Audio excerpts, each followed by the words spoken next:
Hi, everyone. Welcome to this webinar on our pyroelectric infrared sensor. I'm Nick Stevens, Technical Marketing Engineer, and I'm here with William Mack, Senior Applications Engineer. And like Monica said, we're coming to you live from our KEMET Application Intelligence Center in Fort Lauderdale, Florida. Before we get started, I just wanted to thank everyone for participating in this really exciting contest. We're super excited to be hosting it, and we have gotten a lot of interactions, a lot of discussion posts on our proximity sensor. So we're really excited to see what everyone's going to come up with. And congratulations to everyone that won the free hardware. We're super excited to see what you guys are going to come up with. So let's get started.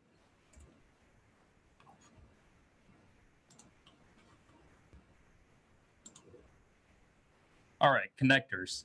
This was the #1 question that we got from a lot of people that signed up to participate in this contest. Will there be a connector included? And initially the answer was no, but I talked to our people and we have decided to include the connectors for the proximity sensor. And this only applies to the people that won the hardware. For those that didn't get a chance to get the hardware, this is the part number that we're recommending. So if you're interested, you can find this part number at any of our distribution partners. All right, so the proximity sensor, the picture you see at the top is the raw sensor, and the ones on the bottom is the module solution that we're promoting for this contest right now. So what exactly is the pyroelectric or proximity sensor? Well, it's pretty much a short distance human detection sensor. That's what we're focusing on, and that's how we'd like to keep it. Some of the interesting features of our proximity sensor, they are SMD reflow capable, and the wide view angle is pretty high, up to about 60 degrees. And the most important feature of them all is that it's really compact and low profile. So you can pretty much use the sensor and it can disappear into whatever your application is. And the most important feature out of them all is low power consumption. So in any application, it's all about energy saving. That's the #1 thing that engineers focus on when you're designing something. With the typical IR sensor, the sensor is constantly on and it's sending out beams to detect whether there's a human or an object in its range. And that's how typical infrared sensors work. Yeah. But with our proximity sensor, it's low power consumption, like I mentioned, so it's not constantly on. It only turns on when there's a human in its range. Yeah, a quick note to add is the infrared sensor traditionally sends out something and then it returns back to you, and that's how it detects if someone's there. And our sensor, we're actually looking at changes in the IR environment. Yep, exactly. So some other important things about our pyroelectric sensor, they are designed to be really sensitive, and it has the capability to be soldered. And the unique structure of the pyro sensor makes it so that it can detect through resin or glass material. And it's important to note that the sensor can detect heat source if there's more than 4 degrees Celsius temperature difference. So it's not only detecting human body, face, hand, or any other human body parts, but it can also detect sunshine if the temperature is high enough.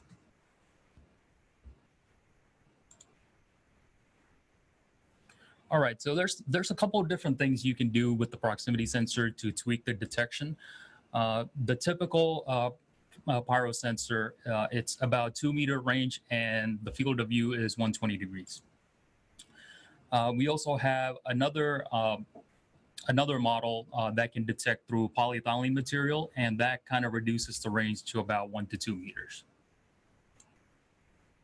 Then we have the middle distance with the lens, which is optional, and this increases the range up to about 5 meters, and it reduces the field of view to 74 degrees. And this is the proximity sensor that you guys will be working with. And finally, we also have a short distance sensor, and this can detect about 20 centimeters. And this mainly depends on the type of material that gets put in front of the pyro sensor. So depending on what type of material you use and how thick they are, you can actually kind of tune the distance that you want to detect. Yep. So this slide shows the different sensing method of our pyroelectric sensor. So if you look at the chart on the bottom, it shows the time and the sensor output voltage. The first section is when there's no infrared. This is when there's nothing in the range. And as you can see, the line is pretty constant. There's no spikes in the voltage. Then you go on to section 2. This is when someone enters the range of the proximity sensor. And as you can see, there is a voltage spike, and this is when the charges are discharging, if you're looking at it from that level. Then once you're in the range for a little bit, we move on to section 3. This is when the sensor stabilizes itself again. Then right after that, when you exit the range, this is when the infrared is cut off, and you can see that there's a voltage spike down. Yeah. So in essence, anytime you have like an infrared change in your environment, you're going to see spikes from the raw pyro sensor. But in our module, you're not going to see these pulses. You're going to see like digital output 0 to 3 volts, which we'll show later.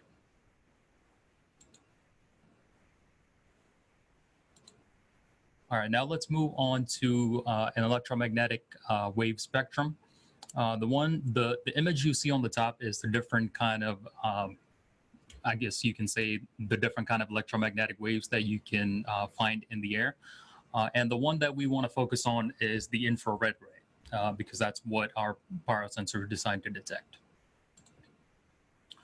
So our proximity sensor, if you're looking at the infrared spectrum, there's a lot of different ranges, and the area that we focus on for this sensor is the area in red.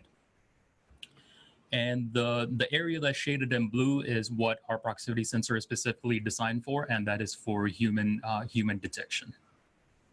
Yeah, with wavelengths of 8 to 12 micrometers, versus the whole area can detect 4 or more. Actually, let's go back there.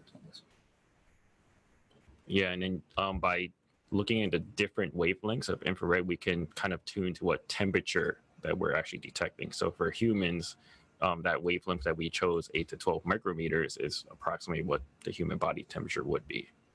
All right. Great point. All right, like I mentioned earlier, this is one of the most important features of our proximity sensor, and that is that it's very low profile and compact. So with the typical or conventional IR sensor, when you have that in an application, it's very obvious that the sensor is there, because most likely it will bulge out and everyone can see what it looks like.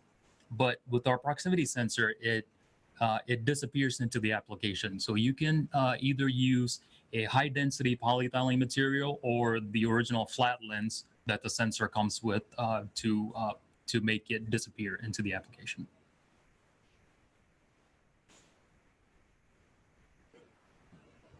Another good feature of the proximity sensor is that it doesn't get any interference from Wi-Fi. But the conventional model of IR sensor, there's usually a lot of interference from Wi-Fi. Yeah, and then you get false triggering from these Wi-Fi with crosstalk, and you can kind of see that down there, where in our pyro sensor it's completely flat line and there's no false triggers, but on the conventional one there's a bunch of false triggers. And finally, another really cool feature is that our pyro sensor, it's able to detect through different glass and resin material. So if you look at the chart on the right, it shows the type of materials that the pyro sensor cannot detect through, and that is polycarbonate and polyamide. But all the other materials, such as glass, ABS, and acrylic material, our pyro sensor can detect through those materials.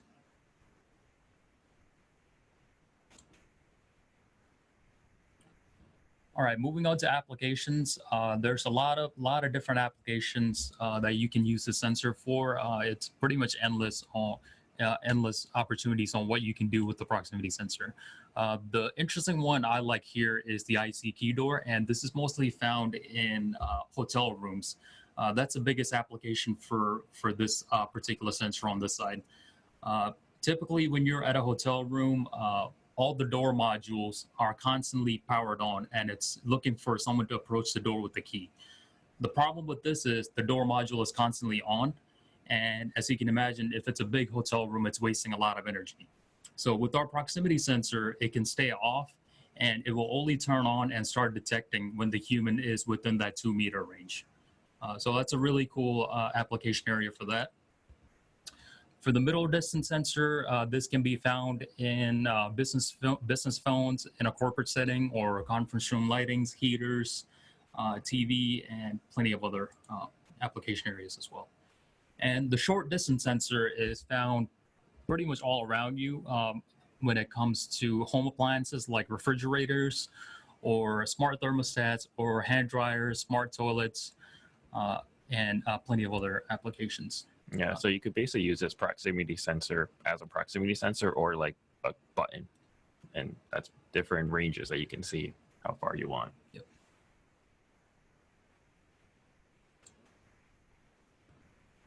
All right, moving on to some of the precaution when using the proximity sensor. The number one cause is the sensor can change its output due to wind or air fluctuation. And what you can do to avoid this problem is you can cover the sensor or the detection surface using the high density polyethylene material or using the original flat lens that it comes with. And the second problem is that the sensor is influenced by heat change when there's a rapid heat source change around. A good way to avoid this is to simply just don't put the sensor near any heat source that can change temperature around the sensor. And another good one is that the detection distance is not always constant. To avoid this, some of the important parameters, the size of the heat source, such as body, face, hand, or other human parts. And another parameter is the temperature difference between environmental temperature and heat source. And finally, the speed of the heat source that it's moving at. This schematic shows what's happening in our sensor module solution. So the one all the way to the left, PIR, that's the raw sensor itself. But our module solution is packed with the preamp. It has a low dropout regulator, and it also has a microcomputer to give it a digital output. All right, that's all I have for the slides. Now let's go over some of the data sheet information, right? Let's, let me share the data sheet now.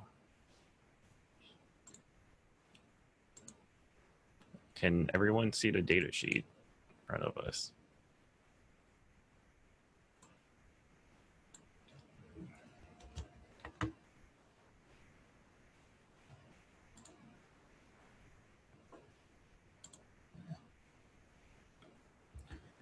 All right, so this is the data sheet for our proximity sensor module solution. You can find this under resources on our contest page, or you can go to KEMET.com and find this data sheet as well. So we have 3 different types of lenses that comes with the proximity sensor. And like I mentioned before, the most important feature is that it doesn't require a lens. But if you did need a lens, we have the neutral lens. Then we also have a white color lens and a black lens as well. So moving on, the data sheet is very simple to read. So it's nothing complicated. It's very easy to look at. Some of the detection ranges, I already talked about this before. This is the one that we're focusing on for this contest with the lens and the 5-meter range and 74-degree field of view angle. This page shows the dimension of the proximity sensor, and it also shows the pin numbers and what each connection means.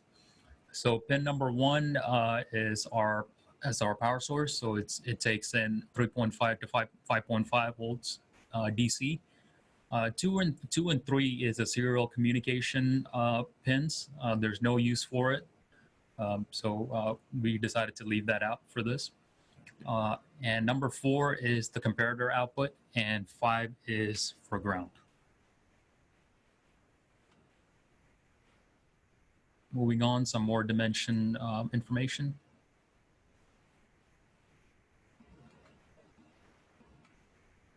Go to the chart. Yep. So this section over here is pretty important as well. There is a warm-up time for our proximity sensor, and that's 30 seconds. And we define the warm-up time as the time needed for the source voltage to reach a rated voltage once we supply the sensor with power. Yeah, we'll show that later on our oscilloscope setup in our live demo. Yep. And the field of view for the regular raw sensor, it's 60 degrees horizontal and vertical. But for the one with the lens, it's, can't see that, 37 horizontally and 28 vertical. And then another thing to know is that even though this thing takes a supply voltage from 3.5 to 5, it outputs only from 0 to 3 volts. So keep that in mind when you use it in your digital ports. Yep. All right, that's all for the data sheet. Now I'll hand it over to Will, and we'll look over some of the demo. Yeah, let's the camera on. First, let's do this. Oh man, it reset. Hold on. Sorry about that. Nope, you're gonna see some. Let's do this. Yes.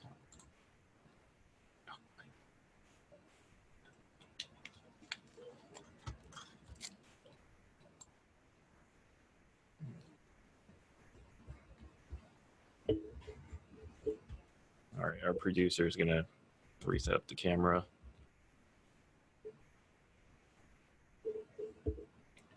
Right, so in front of us, you should be able to see everything now. Like I kind of took apart the Pyro Sensor board here, and I actually removed the sensor, and then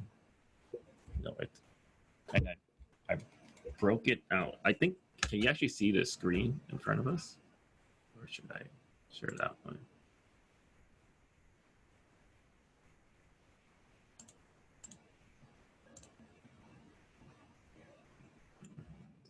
So, yeah, so in the Pyro Sensor is in front of us. I took it out from the actual module, and then I broke it out so that it could be connected and probed like on its own. So and then in front of us should have the oscilloscope screen output. So we're gonna probe the output line of the module. It's of the actual sensor itself. And then we're also gonna probe the output from the module. And then that'll give us a good trigger point to activate from.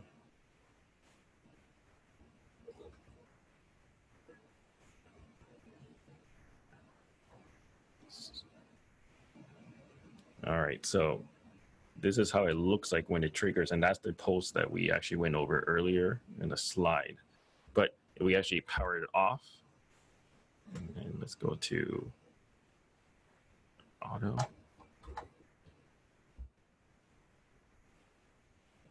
We can see the settling time that it takes for it to come back down. And it looks pretty messy on auto, but right here, you can see that it takes time for it to reach down to a certain voltage level. And then that's when the sensor kind of stabilizes itself. And that's why it takes like 30 seconds at most in order for it to stabilize. We also have a lot of infrared activity in this room. So I'm going to put a ABS resin over it to kind of like calm it down a bit. And then it has to readjust itself again. Yeah, so right now there's no trigger, but as soon as I put my hand over it, it'll start to trigger again. So we can see that it's pretty sensitive. The rise time of the digital output is in the nanosecond range, like around 12 nanoseconds when it sees an actual trigger point to the time it actually rises to around 2.8 or 3 volts. And then we could do the same for the fall time too. Actually, let's do it.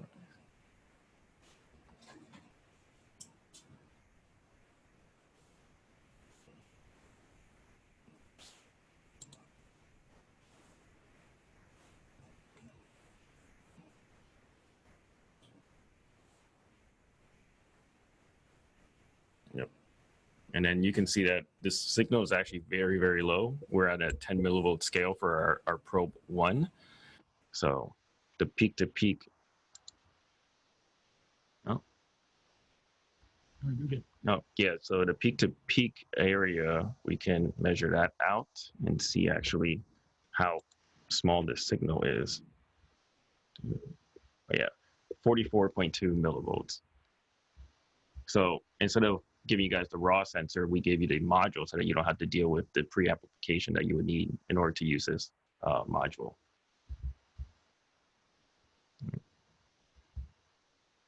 What's next?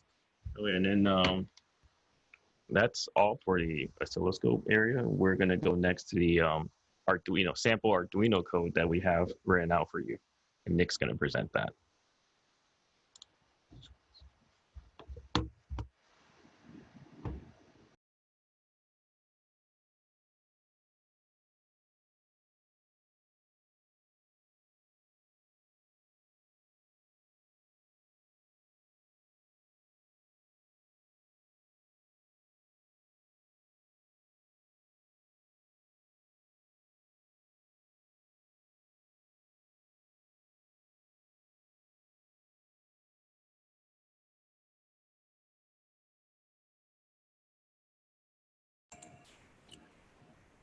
All right, so this is just a simple project that I did using our proximity sensor. So I used an Arduino. We have an LED, and we also have a buzzer. As you can see, the connection is very simple and straightforward. We connected ground of the sensor, and we also connected. Obviously, had to connect the power, and the comparator output goes to A1 on the Arduino. This is also the same setup that I used to show the pyroelectric sensor in the earlier demonstration. Yep.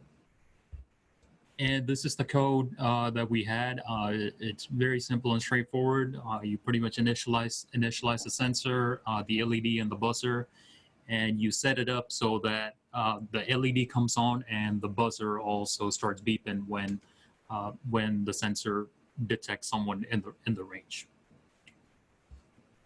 You used a digital pin, right? Yes. Okay. Yeah. Yep. So just a very simple, short amount of code, and this is to show you guys that how easy it is to work with our sensor, and it's very easy to implement that into different applications.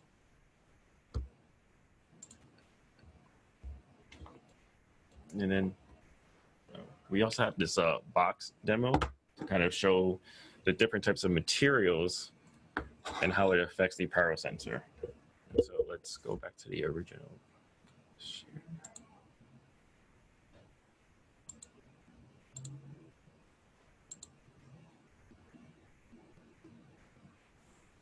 So let's work this out. So over here, we turn it on, and then this is the pyro sensor, and this is a standard IR sensor. So in this case, it actually took very little time for it to warm up, but any type of activity, you can see it triggers it. Now, the distance it takes to trigger will change depending on the material that gets over it. And when you design the pyro sensor, another thing to look out for is that you kind of want it, to avoid light or leakage on the sides. You have it completely enclosed. It'll help you with having less sensitivity in your. You can adjust the sensitivity based on how you mechanically design the sensor itself. Yeah, like I mentioned, the proximity sensor is very sensitive. So like Will mentioned, it's important to enclose the sensor in some kind of material. Yeah. So even though I'm not in front, our producer is moving and it's also detecting it right now. So right there. And different types of materials, especially the thicker ones, you're going to notice that it basically becomes almost like a button where it doesn't trigger until you get close to it right there. So that's really how you would design or use your pyro sensor, is based on, you can adjust the sensitivity based on the material thickness and the material type that you use. Yeah, and that's the important feature that I was talking about earlier. Typical IR sensors are not able to detect through glass or other thicker material, but our pyro sensor is designed specifically for those kind of applications. And that's all we have. Do we have any questions, Monica? We do have a few questions. And if also everyone, if you have questions, please ask them in the Q&A. So our first question. Q&A, open up. Okay, first question is from Joshua Wright. He asks, regarding the short distance sensor, what kind of cover materials are acceptable? Specifically in moldable plastics. So for the short distance, like I mentioned, it can detect through resin or glass. I think Joshua was asking about what kind of material it can be enclosed in. Cover materials, he said. Yeah, the one that we would recommend the most is a polyethylene type material. That would have the least amount of performance effect. As you can tell, like through resin or glass, like the distance gets attenuated a lot more than through polyethylene. Yep. So a high density polyethylene material would be acceptable for that. Cool. But I would say go and experiment. Different materials can behave differently. It just depends on how much it allows IR to get through. Mm-hmm.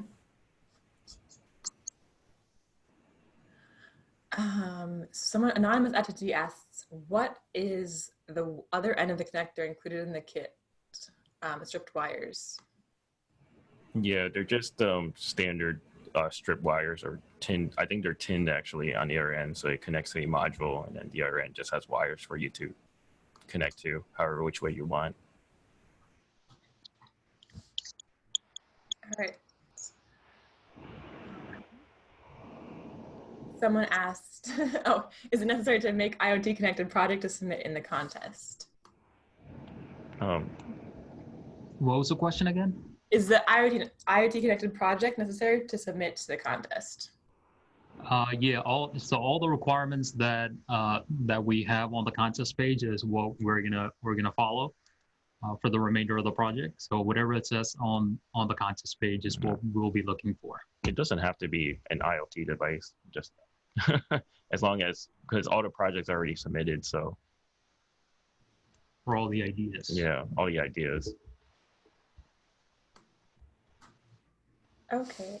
So Bill Macklin asked, if used to detect a human being coming into the field of view, how slowly would a person have to walk to fool the sensor into not detecting them? You would have to stand still almost. It's pretty sensitive. If you walk in, it's going to trigger it because it's mainly a motion sensor. So it detects changes in the IR environment. So any type of change you get, it'll just trigger almost instantly. Yeah, it's very, very sensitive. We actually tested the sensor in the lab, and we noticed that if you move your finger, it's gonna go off. So it will detect any slight movement that's happening in the range. But again, like the environment does play a role. Like if there's a lot of heat around you for some reason, that's why we don't recommend using this outside, just because there's just way too much variation in the environment. Right. So Robert Siebert asked, for the sensor with the lens, is it also recommended to cover it up with polyethylene? No, you don't have to cover it up with anything if it works for your application. Yeah, it can either be the high density polyethylene material or the lens that it comes with. Cool. Larry Lung asked, can Pyro Sensor to replace IR commonly used in universal remote like TV remote? Like to replace the actual IR blaster on the TV remote, I don't know. It cannot be used for that, if that's the question. I think that's it. Yeah. Yeah. Okay. Vishwas Nevada asked, in the material list, ABS is the penetrability list, and what about PLA? I'm thinking of designing a 3D printed case. So have you guys tested in 3D printed case? Also, how comparable is this sensor with respect to millimeter wave radar? Millimeter wave radar. We haven't really looked at anything with millimeter wave in this sensor. I don't think it should have a major impact on it. And what was the other part of the question? The ABS material. That's what's used for for PLA. He wants to use, I think. Yeah, I mean, we have one over here. We have used it. It does work, but thickness is going to play a big factor. Like at 2 millimeters, what we have here, it cuts down the range a lot. So just make sure that when you put the sensor with your 3D printed case, to have that area of the appropriate thickness. I would say probably less than 2 millimeters. Yeah. All right, we have a couple of questions from the chat also. So Danica asked a good question. The contest encourages us to use other KEMET devices. Can you talk about other devices that KEMET offers that are not passive components? Or passive That's a great question. So KEMET has been known for making capacitors for over 100 years, and we recently got into the space of sensors, actuators, inductors, and several other products. So most likely your application would require capacitors or inductors. So we recommend using maybe our ceramic or tantalum capacitors, or even look into some of the inductors that we offer. Yeah, they'll be very well used with your power circuit. If you design your own power circuit, like you could definitely use our inductors and capacitors for the switching mode power supplies. So we also have an acoustic module, which is pretty much a speaker and receiver. So if you have an application that requires audio, you could potentially look into that. And then we have thermo reed switches and also the current sensors, but those are more niche products, I would say. Yeah, if you want to learn more about our products, you can go to search.kemet.com. It's our component search tool, and you can find all the products that we manufacture, and you can find the data sheets, spec sheets, and whatever information you need on our products. But we definitely encourage you to use our inductors and capacitors when you can. Cool. Search.kemet.com. Cool. I'll post it in the discussion. Sweet. Okay, so another question also about human presence. The question is, can we use it in daylight to detect human presence with lens for long range within 5 meters? So I talked about that in our slides. So if there is a temperature difference of 4 degrees Celsius, then most likely the sensor will pick it up. So it really depends on what the temperature range is. Yeah, we definitely don't recommend using it. You could use it in daylight indoors, but just not outdoors, I would say, because even now, like with our setup here, it gets triggered a lot just on its own without being in any case or special design to limit it. Mm-hmm. Okay. So Vishwas asks, thanks for previous answers. Which lens do you recommend for the sensor? So all the lenses, they work pretty much the same, but I think I would use the neutral lens. Any recommendations on your side? No, I mean, I would say if you're having a lot of trouble with the lens going off, then put the lens on and that'll probably help you too. So I think using the lens is probably the best idea. Yeah, so the specs for all the lenses are the same. So the neutral, black, and white, it's all the same. So it really depends on if you really want to hide your sensor, then you would probably use a different color depending on what you're building.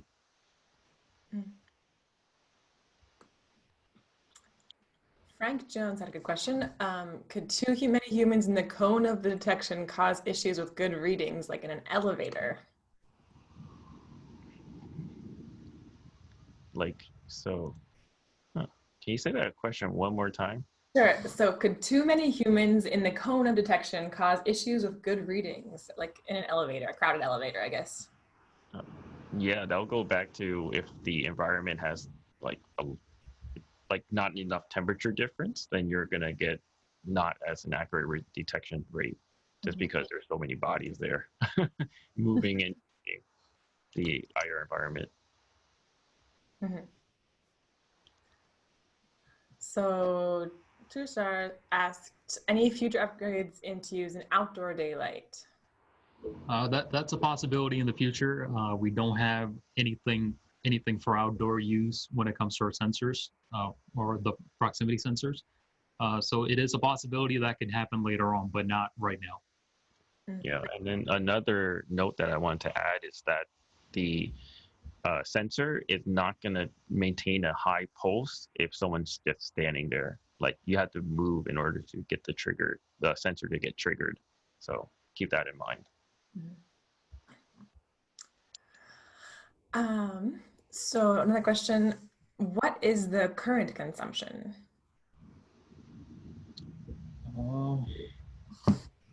It's right. Yeah, so maximum current consumption is 800 microamps. So you could probably expect no more than that. It's actually pretty low power for even when it's at the maximum.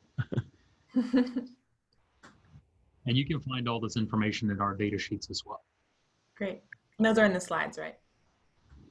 Links? Yeah, it's not in the slides. It's in the data sheet, I think. Okay. Cool. Any more questions? Anybody else have questions? Ask them in. Oh, we have one more from Robert Siebert. So, what are your experiences or recommendations when using a sensor indoors and facing a wall that will receive direct sunlight?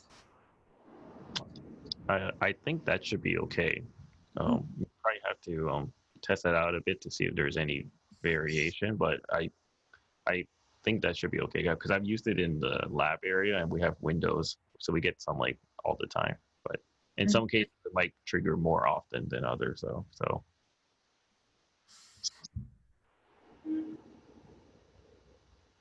And then the best recommendation would definitely be the type of material you put in front to kind of reduce that sensitivity so that sunlight doesn't trigger it.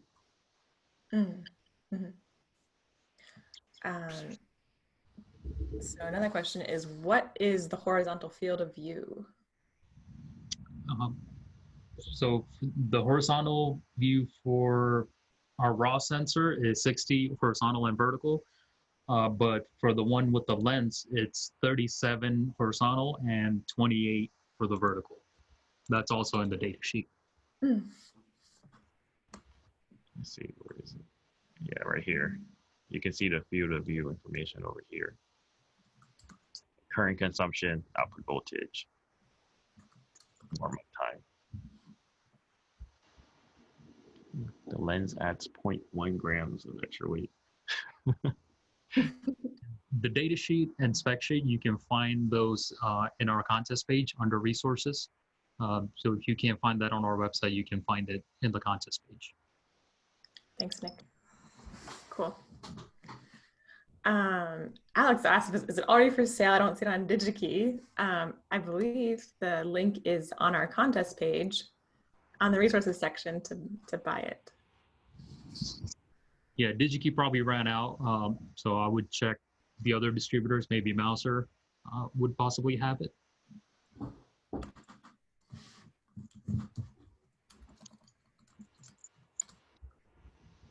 Okay. Any more questions, folks?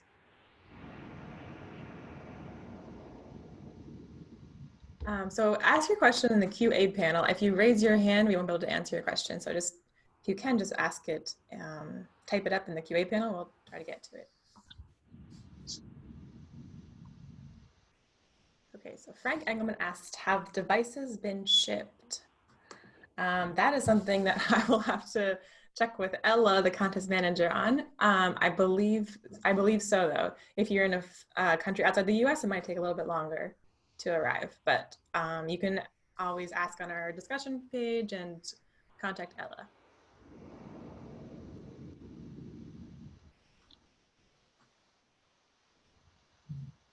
Great.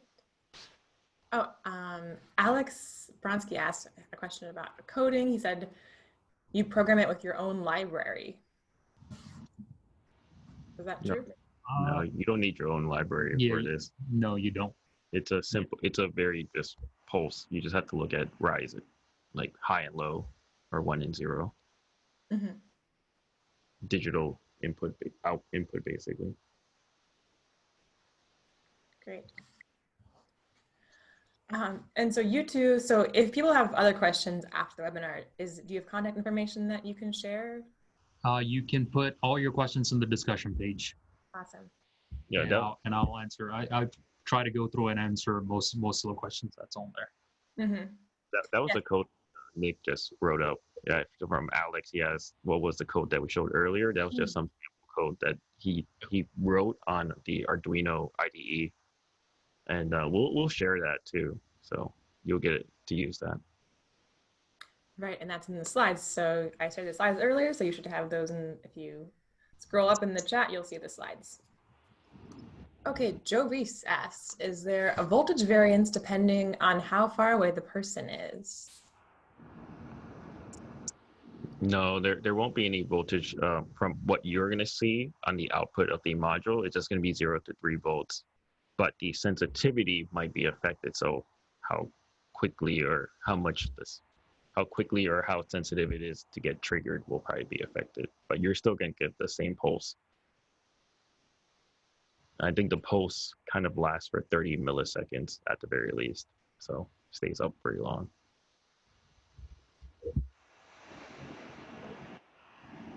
Oh, also we'll be sharing the recording. So if you guys want to rewatch it as often as you like, we'll share it afterwards once it's edited. Looks like that's most of the questions. Unless anyone has some last minute questions. Yeah. Thank you so much for attending, everybody. And thank you, Nick and Steve. That was very informative. Thank you, everyone. Yeah. Have any questions Really, on the discussion page on our contest website. thank you so much. And really cool to see the Application Intelligence Center, the real place. We'll see some of you guys here pretty soon. Yeah. Yeah. Very cool lab. Okay. Have a great day, everybody. All right. Thanks. Have a great one. Have a great one. Bye.